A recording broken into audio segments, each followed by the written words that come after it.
Баршаңызға сәлем достар, сіздермен Майра Сатбекқызы. Бүгін сіздерге ұн қуырдақтың рецептісімен бөлісетін боламын.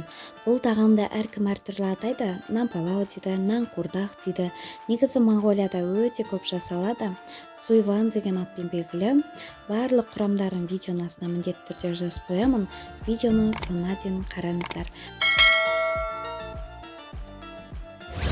Етімізді турап алдым. Енді пиязымызды осылай бөлікке бөліп, ұсақтап турап аламыз. Және де табамызды қыздырамыз, ішіне сұйық майымызды кішкене құйып, етімізді салып, бетін қақпағын жауып қоямыз.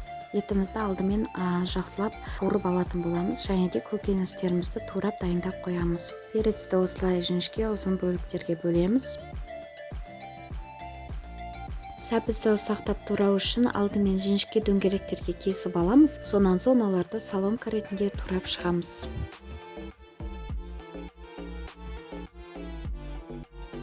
Көкөністерімізді турап болдық. Енді біз әзірше қамыр елеп бастаймыз. Ыдысымызға су құямыз, жұмыртқа саламыз, және де дәміне қарай тұз салып араластырамыз. Оның үстіне ұн салып қамыр елейміз. Қамырды бірнеше минуттай істейміз, одан соң салафанға орап қоямыз. 15-20 минуттай тұруы қажет.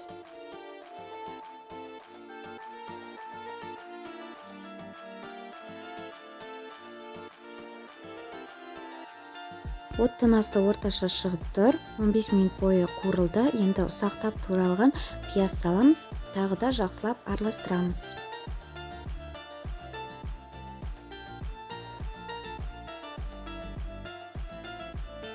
Пиязымыз қуырылды. Енді дайын болуға аз ғана қалған кезде көкөністерді салып бірге қуырып аламыз. Шамамен 10-15 минут тұрса болғаны.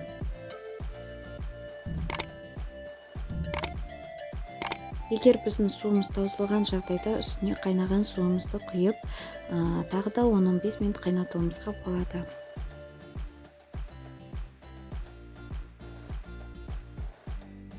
Қамыр бізде бірнеше минуттай тұрды. Мен осындай бір қамырды екі бөлікке бөліп алдым, өйткені жайғанға ыңғайлырақ болу үшін. Енді кішкене ұн сеуіп, жұқалап етіп жаямыз. Шамамен еттің қамыры секілді болып шығады. Осы уақытта пешті 200 градусқа қыздырып қойыңыздар, өйткені біз оны противенге кептіретін боламыз. Дайын қамырды мен осылай 4 бөлікке бөлдім. Жаңа айтқандай противенге салып, ыстық противеннің үстіне қамырды бір-бірлеп саламыз. Ол тез кебеді, лаваш секілді, және де екінші жағында аударып, тағы да осылай кептіреміз. Егер противен суып қалып жатса, тағы да 5 минутқа салып алсаңыздар болады. Қамырды рулет секілді орап, ұсақтап турап шығамыз. Кеспекке арналғанда жіңішке қылып турасаңыздар әдемі болып шығады, және де жегенде өте дәмді болады.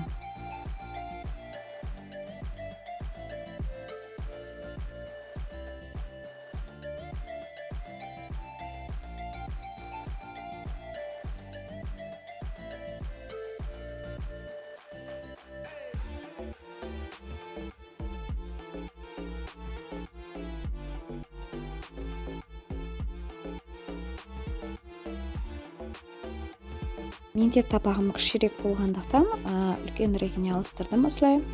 Сіздер де егер де үлкенірек табақ істеген болсаңыздар, ары қаратай жалғастыра беруге болады.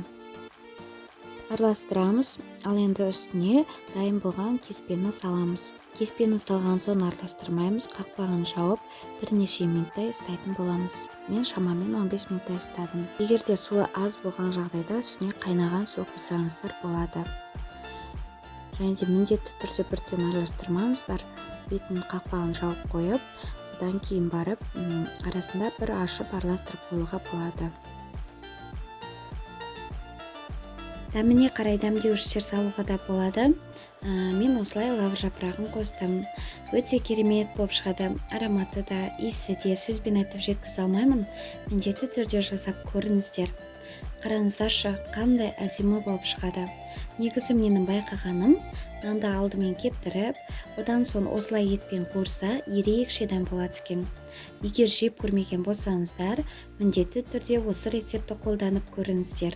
Біздің отбасымызға өте қатты ұнады. Сіздермен бірге болған Келинка Майра Құлан. Егер видеоны соңына дейін қараған болсаңыздар, лайк қойып, комментарий жазуды ұмытпаңыздар. Өйткені алдағы уақытта әлі де көп рецепттер болады. Жалпы өзіңіз қандай рецепттерді күтесіз, комментарийға жаза кетіңіз. Мен міндетті түрде оқитын боламын.